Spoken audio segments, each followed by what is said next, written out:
តោះម៉ាក់សួរសំណួរប្រវត្តិវិទ្យា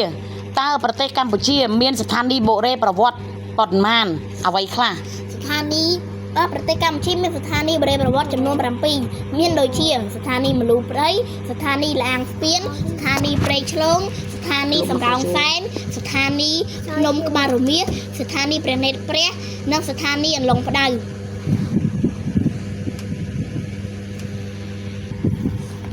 ឡូវចូលសំណួរទី2តើមនុស្សសម័យបុរេប្រវត្តិប្រកបរបរអ្វីសម្រាប់ចិញ្ចឹមជីវិតមនុស្សសម័យបុរេប្រវត្តិប្រកបរបរចិញ្ចឹមជីវិតដោយនេសាទត្រីបរបាញ់សត្វបេះផ្លែឈើជាចំណីអាហារនិង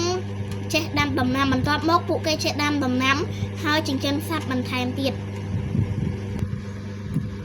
តោះចូលសំណួរទី3តើ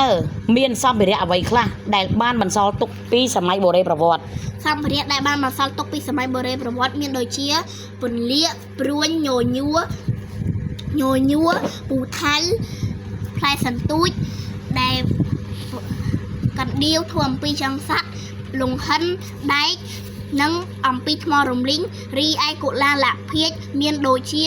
ចានឆ្នាំងក្អមធ្វើអំពីដីឥដ្ឋនិងសម្ភារនិងគ្រឿងលម្អមួយចំនួនធ្វើអំពីថ្មរំលីង